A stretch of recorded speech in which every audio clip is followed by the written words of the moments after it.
Some stories seem to have a life of their own. They're urban legends, weird accounts of modern dangers, or bizarre characters. But which tales are real, and which are just rumors?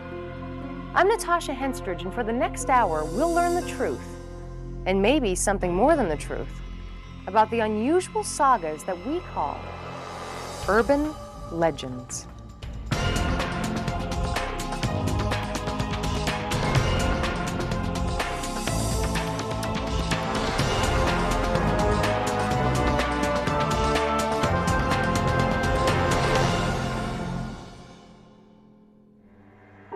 It's been said that the road to hell is paved with good intentions, but according to the following legend, good intentions may pave the way to the hospital. Our story begins in an upscale neighborhood where a social climbing couple is preparing a brunch to impress their friends. Wow, this looks good, honey. The hostess has labored to make sure everything is perfect. I'll go set up the bar. And from the look of things, she's going to make a good impression. She set out a nice selection of hors d'oeuvres, and the pièce de résistance, a salmon mousse. She's sure everyone will love what she's done, until she returns to the kitchen after getting dressed and finds her precious kitty wolfing down her designer mousse. She grabs the cat and hustles it away. Then she tries to disguise the damage before anyone's the wiser. And it's a close call, because the guests are now arriving. By the end of lunch, everything has gone splendidly. The food was great, and everyone is happily stuffed. And our hostess is quietly relieved that the mousse was a hit. Nobody suspects anything. Great. Can I have the recipe? But as she steps away from the party for a moment, she spots something out in the driveway.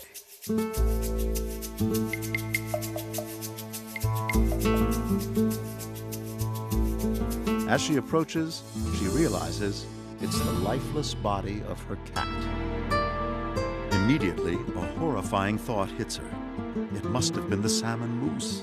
She realizes that she's just poisoned her entire dinner party. She returns to the group to make an announcement.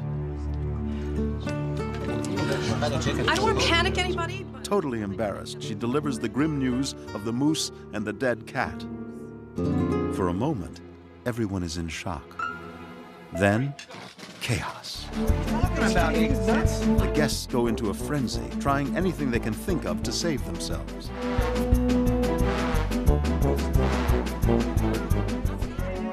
Finally, the husband suggests that they all go to the hospital. Instantly, the guests race for their cars and speed off to the hospital to get their stomachs pumped before the tainted mousse makes them ill. Or perhaps worse.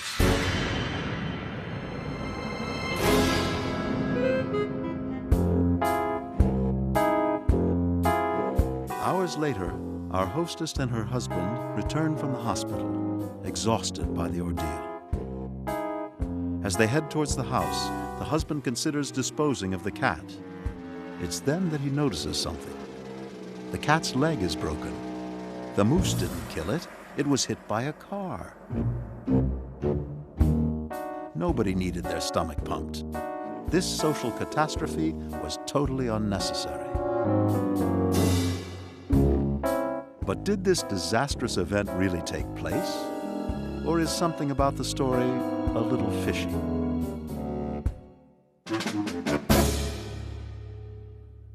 The tale of this ravenous cat goes back at least 60 years, and it endures because it has a certain working-class appeal. It punishes pretense. The wealthy people have this terrible thing happen to them. The audience is, in a sense, secretly glad that everyone at this party who is eating this salmon souffle is going to have to go down to the hospital or the emergency room and have that very undignified procedure happen to them.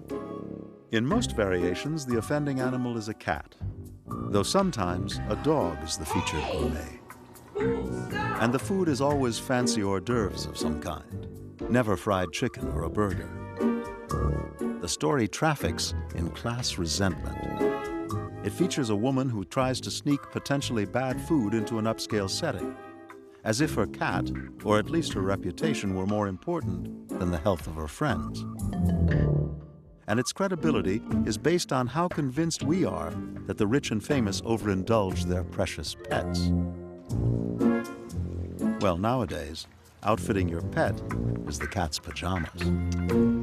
There is such a designer line for clothing for animals you cannot believe. Gucci, Prada, Chanel, Burberry, Coach. They make shearling coats, they make pure cashmere receiving blankets for your newborn animal. They make pave diamond collars and leashes that sell for in excess of $1,500. Of course, once they're all dressed up, they need someplace to go. So there's a pet bakery in Pasadena, California that offers fresh, wholesome delights for indulged doggies and pampered pussycats who travel in the fast lane. They are really works of art. They truly are creations of a pastry chef, both in their original design, and then there are certain treats that we've come up with in the stores, like the Terrier Twists, or the Fetch and Sticks, or Drooly Dream Bars, Pup Tarts, and the Boxer Brownies, and the Bulldog Bars. And the lifestyle indulgences go beyond even this. There is now acupuncture for dogs. There are homeopathic remedies for your dog.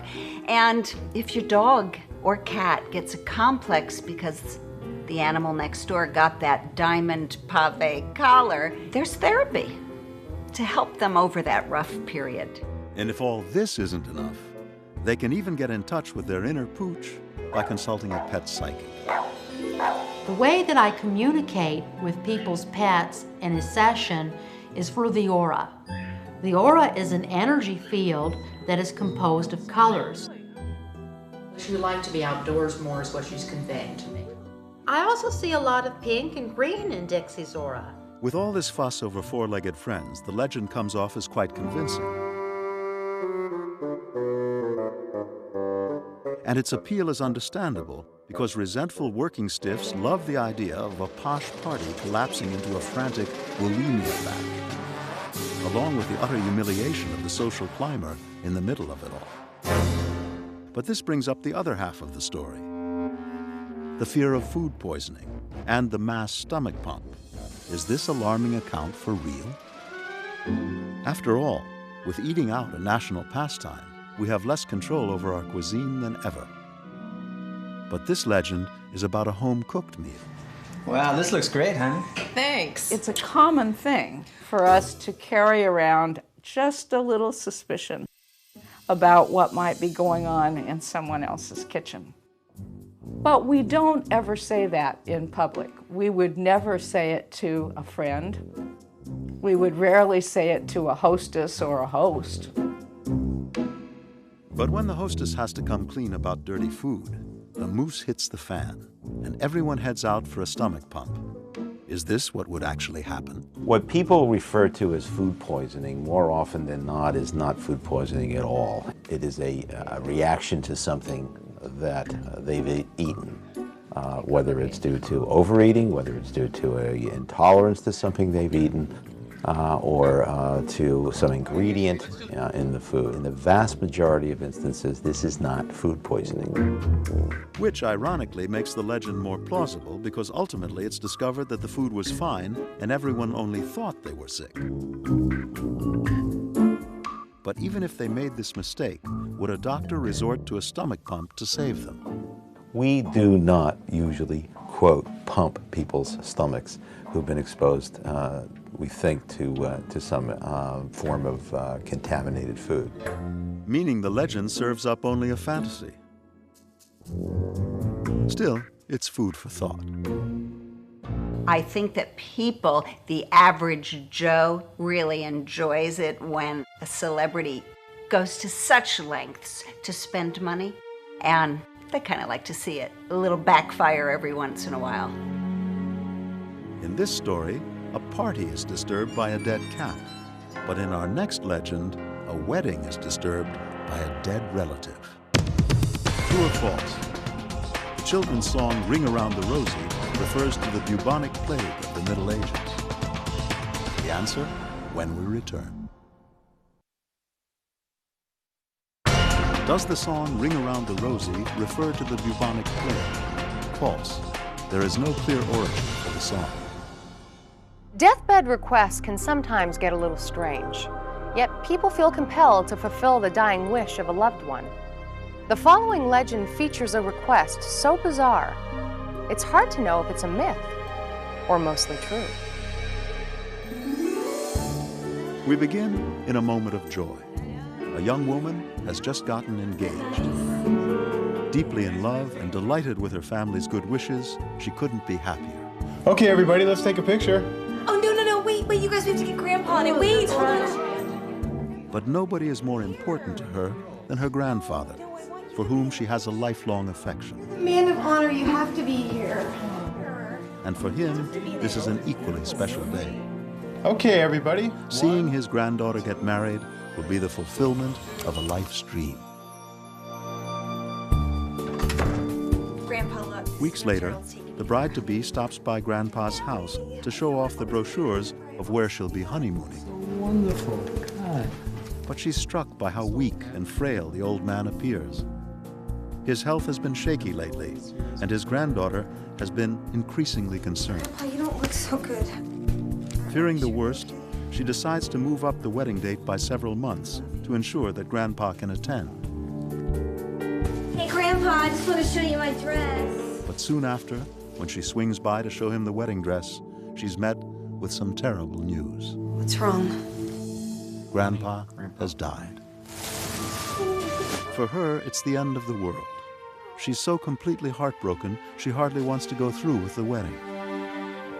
Her family tries to console her and assures her that having the wedding as planned is exactly what Grandpa would have wanted. It's then that the shattered young woman hits upon an idea.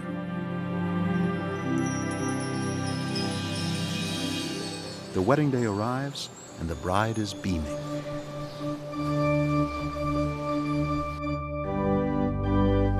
It's a small family ceremony with just a few in attendance, and it's a good thing because the bride has a surprise for all of them.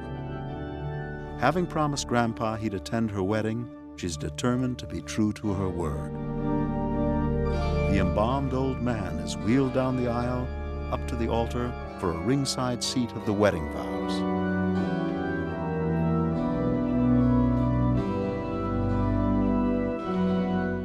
The effects on the family vary, depending on how each person feels about sharing space with a stiff.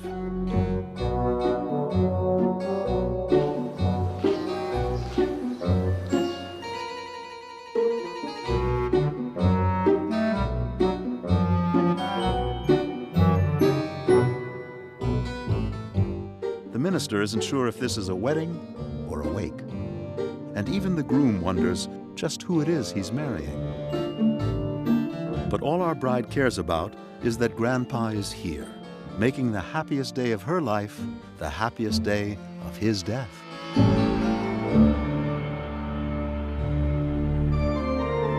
An amusing little drama. But did such notorious nuptials really take place?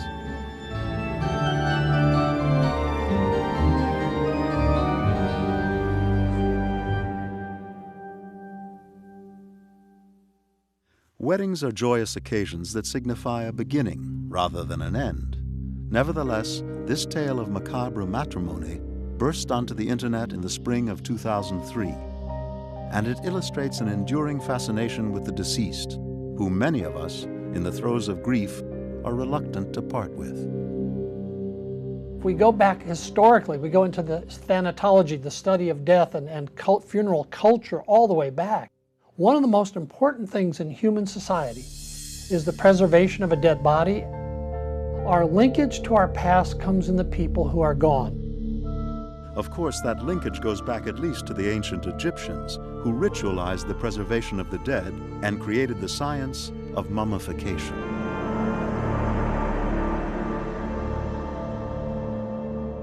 leftovers from the living have been used as religious adornments as well, as in this 14th century chapel in the Czech Republic.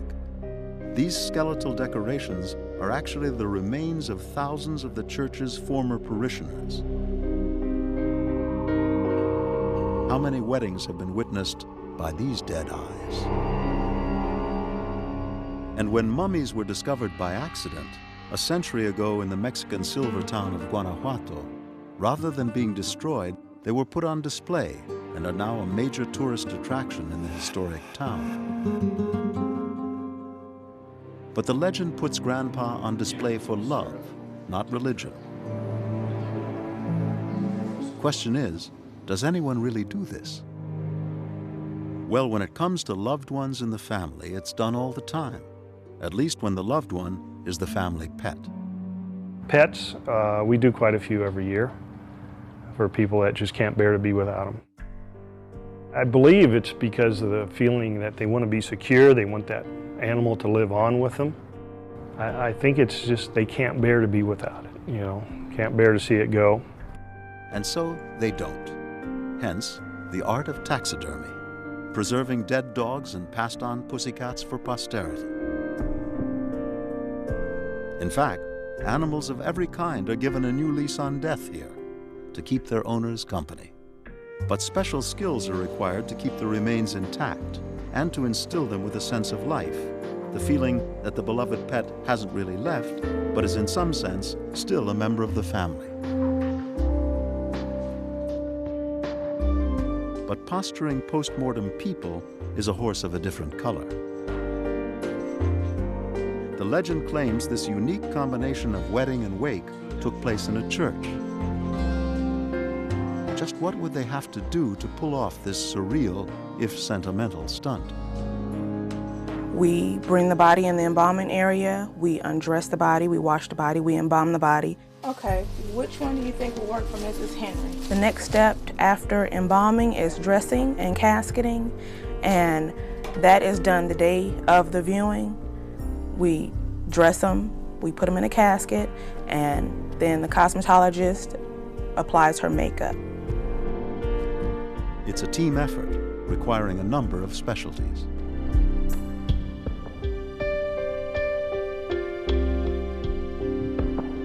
I try to have them little enhance to their features, make them look a little, you know, like have a little smile or something to their face. Me, myself, I try to make people look as natural as possible. I don't really put a lot of makeup on them. Which brings us back to Grandpa's final public appearance. Bottom line, did anything like this legend really occur? It did. In April of 2003, in the charming country of New Zealand, a former gardener and father of 12 died while celebrating his 79th birthday. The wedding of his granddaughter, Rachel James, had been scheduled for 2 days after his death. So the family decided the ceremony would go on and Grandpa would attend, though not quite the way we see in the legend.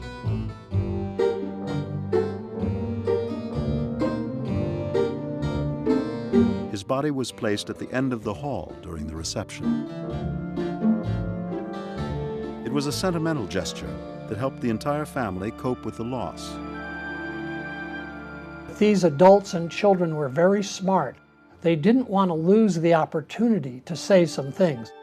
They need the physical presence to talk to, which they didn't get to because it was a sudden death. Of course, one wonders what they'll have in store for the honeymoon. In this story, a woman is reassured by the dead. But in our next legend, the dead are absolutely terrifying. True or false? The Wild West town of Dodge City saw only 5 murders in its most violent year. The answer, when we return.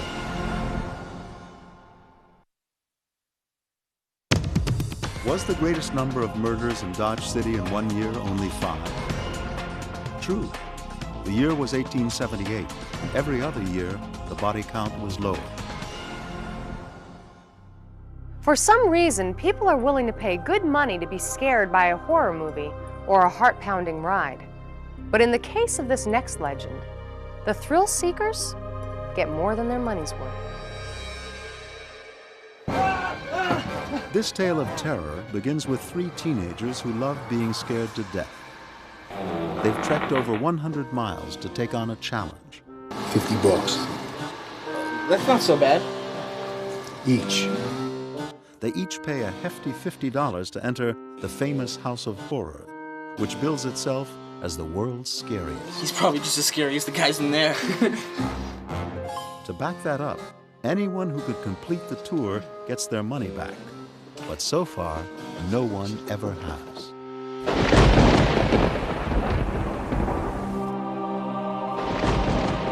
Stepping into the dark, they are soon immersed in a fantastic realm of ghouls, ghosts, graveyards. A macabre wonderland populated by faces of death.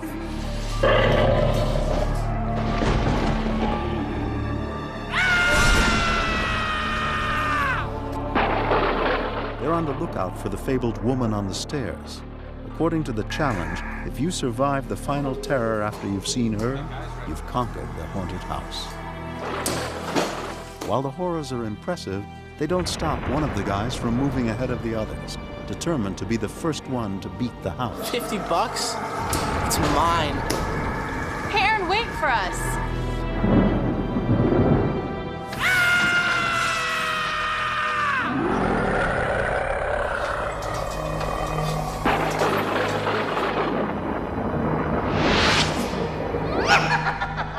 But just as he shrugs off one of the animatronic attackers,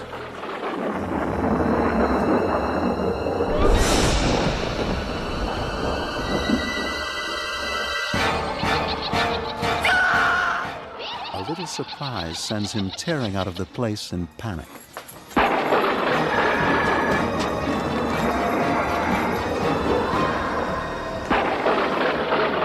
And now there were 2.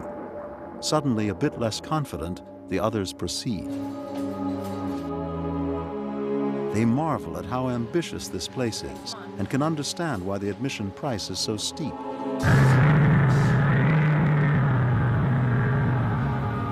Still, they know it's all make-believe. None of it is all that terrifying. Or is it?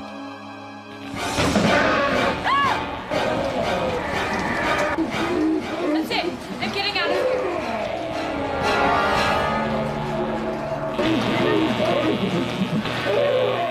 Now on his own, our most hardcore fright fan has his nerves on edge.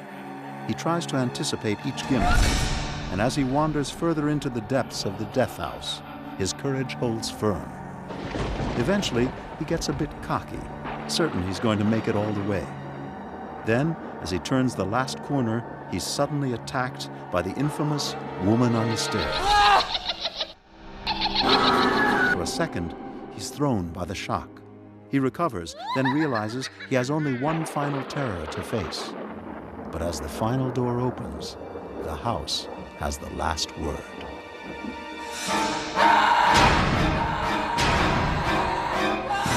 The horror junkie races off in terror, weaving back through all the nightmares he's bravely endured. Try as he might, he's failed the house challenge. A creepy little saga of theme park theatrics. See? I told you he wouldn't make it. But is there really a haunted house so scary that no one has completed the tour? Or is all this just smoke and mirrors? Next. The strange thing about this legend is that since the mid-1980s, it seems to have happened everywhere, in at least a dozen states around the U.S. It's a thrill that gets a boost every October 31st, when scaring people becomes big business. But can a theme park attraction be so scary that no one can complete it, lest they chicken out or die of fright? Well, there certainly are some theme park rides that put mortal fear into those who dare to take them on. And roller coasters are probably the leading contender. The strategy behind these rides is similar to those of the horror houses, to confront the rider with a realistic sense of brushing with death. Like the experience of falling from a terrifying height. It's an illusion, of course, but a convincing one. Convincing enough to keep a lot of people permanently off of these rides. But the legend specifies a house of horrors. Is there a place armed only with sound effects and animatronic monsters that could scare the willies out of a modern audience? And if not, why do so many kids believe in it? People enjoy being scared often when the consequences of being scared are removed, for example, at a horror movie, or when this particular urban legend is repeated. A person can feel scared, a thrill, a kind of excited state, without actually being threatened. But if people know they aren't really in danger, doesn't that remove the fright factor and thus make the legend false? Well, no. Because there is, in fact, a haunted house attraction so scary that some patrons can't make it all the way through. It's what you've been watching. Knott's Berry Farm's annual Halloween Spectacular. Knott's Scary Farm. Get it? Yes, we've had people that were too scared to continue here at Knott's Berry Farm. Oftentimes, groups of people will just have to turn around and leave. We try to scare the toughest person.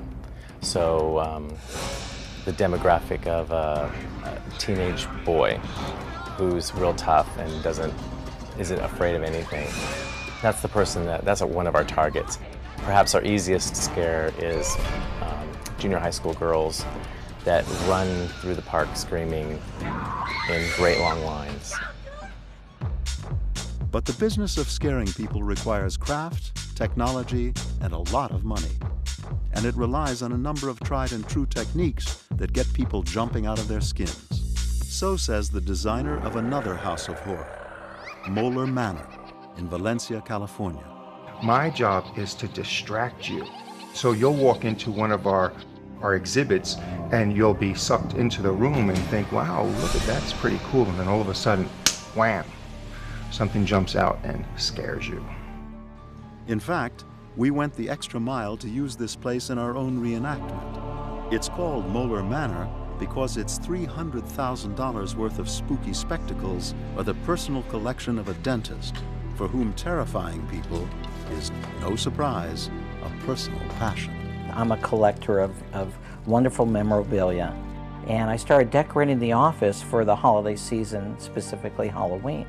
And I got such a great response from the kids that was my motivating factor to every year buy more and buy more. Eventually, his collection of terrors became so big, he hired Jim Thompson to create a haunted house around them all. It's a scary place. But there's no place so scary that no one could make it all the way through. The legend is false. Still, being scared, I think, is a great, it's being that unknown step that, you don't know what is around the corner. It's that thrill. It's that little raising of the hairs behind your neck. It's the blood rushing. It's the pulsing of your heart. It's all those little nuances to give you that scream, that burst of energy. That adrenaline rush is exciting, and I think people love it. In this story, the threat comes from robot monsters. But in our next story, the threat comes from a little old lady. Get out of the car! True or false? In 1927, Charles Lindbergh became the first man to fly nonstop across the Atlantic Ocean. The answer, when we return. Was Charles Lindbergh the first man to fly nonstop across the Atlantic? False. In 1919, 2 British pilots flew from Newfoundland to Ireland. Lindbergh was the first to do it alone. Urban life is so full of dangers, both real and imagined, that sometimes we get a little paranoid. And when that happens, fear can become the cause of a very big mistake. Our story begins in the parking lot of a local mall. A sweet older lady is going home after a morning of shopping. But as she approaches her car, she sees something strange. There are 4 men getting into her vehicle. Alarmed, the woman carefully sets down her packages. Keeping one eye on the 4 strangers, she rummages through her large purse. The car starts to back out of its space. Then the woman finds what she's looking for, her handgun. Not willing to be anyone's victim, she points the gun at the driver and demands that he stop.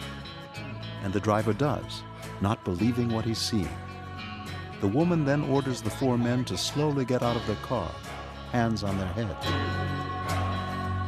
The driver starts to object, but the gun-toting granny tells him to shut up and get out. Not having much choice, all 4 men immediately comply. Get out of here now! The men waste no time fleeing the scene. Relieved and even exhilarated, the old lady collects her things and loads them into the car. She then goes to start it up, but for some reason, she can't get the ignition key into the slot. Then, looking around, she realizes something. This isn't her car. She climbs out of the car and searches the parking lot. Sure enough, only a few spaces away is her own car, the identical make and model. Realizing her terrible mistake, she decides to report it to the police. At the station, she sits nervously, waiting for her turn to speak with an officer. As she sits, she hears angry voices nearby. Intrigued, she gets up and takes a peek. Rehearsal's about to go on, we have some things to do, and this old lady comes out of the middle of nowhere, is like, stop the car and get out. It's 2 of the 4 men she held at gunpoint in the parking lot, complaining to a cop that a crazy old lady with a gun just stole their car. Like, listen, we dirty Harriet, but like, we're like... But is the tale of the gun-toting granny for real? Or is someone just jacking us around? Get out of here now! The origins of this legend are unclear, though stories of victims who unwittingly become perpetrators have been around for a century. With this particular story, the fun of it rests on an ironic image. She is an unlikely hero. It's only been in maybe the last 25 years that anyone, for any reason, would have posited a grandmother with a gun. Grandmothers might have magical powers of many kinds, but they did not tote guns to the shopping center. In fact, magical powers are precisely the way elderly women used to wield influence in society. In medieval Europe, older women were often the village folk healers, whose potions cured the sick. They were revered members of the community. But their powers became a problem for the church. Demonized, persecuted, and sometimes executed, it would be centuries before such women would have power again. But in the legend, power doesn't come from potions or incantations. It comes from Smith & Wesson. And true or not, the story has several interpretations that reflect our own times. First, it frequently casts minorities as the intruders, lending a racist slant to the message. But the legend also perpetuates elderly stereotypes. It centers on a silly old lady who assumes innocent men are criminals and who can't even recognize her own car. And then there's a third interpretation, the idea of the new assertive senior. She's scared and has watched the news and seen the, all the violence and the carjackings that go on, and she's not going to have any of that. Get out of the car! She's got a way to protect herself. But how accurate is this tough new persona? As it turns out, pretty accurate. The image of today's seniors is a far cry from the doddering old stereotype of the days when the legend was born. Today, people over 65 are breaking records set years ago by people under 40. And as the youth-loving baby boomers slide into their golden years, that trend shows no sign of letting up. In fact, one guy who never lets up is fitness guru and former Mr. America, Jack LaLanne, who's been an exercise evangelist since long before it was trendy. Good morning and a happy Wednesday morning to you all. Hey! Today, his astonishing energy and strength is redefining what it means to be 70, or 80, or in his case, 89 years old. I never think of my age. I never think of it. And if people bring it up. On my 70th birthday, I towed 70 boats with 70 people in the boats. My feet and hands were tied 1.5 miles in Long Beach Harbor. And On my 90th birthday, I'm going to throw my wife across the bathtub. All kidding aside, this guy swam from inescapable Alcatraz Island to San Francisco in handcuffs and set a record of 1,033 push-ups in 23 minutes when he was 42. Hand into your chest. Out. Hand in. Clearly, seniors are achieving feats little dreamed of in ages past. But does this macho maturity translate into gun-wielding grannies?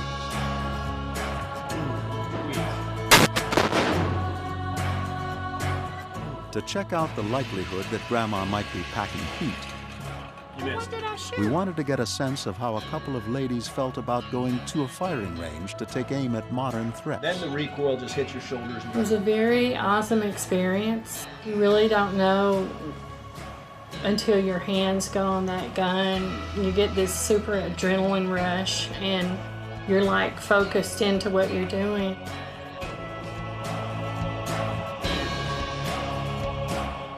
I felt real empowered. Especially there was an instance when the cardboard man was coming forward at us and you just want to boom, boom, boom, boom.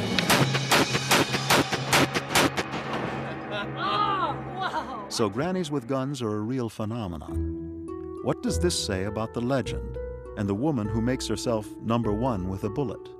The upshot of the story is, it never happened. Police records show no account of 4 men getting carjacked by a pistol-packing old lady. In this story, a car is the cause of confusion. But in our next legend, a car is the source of terror. True or false? If the first attempt to execute a death row prisoner fails, he has the right to be set free. The answer, when we return.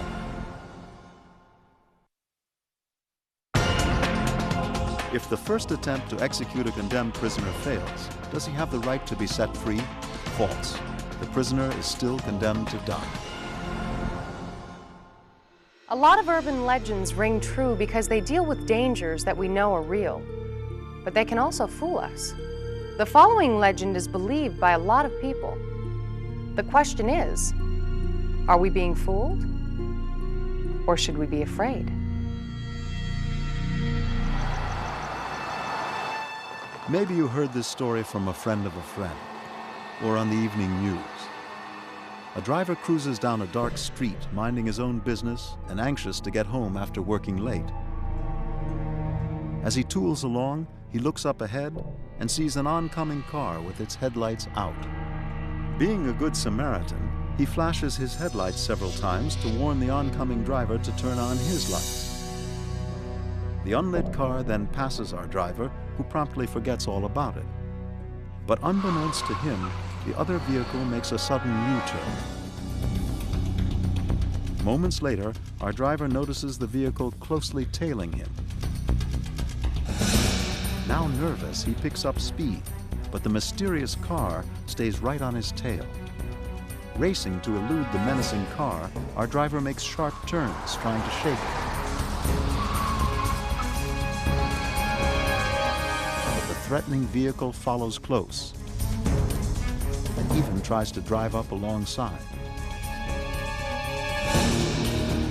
Now it's a race. The driver weaves and turns with screeching tires, trying to elude his pursuer.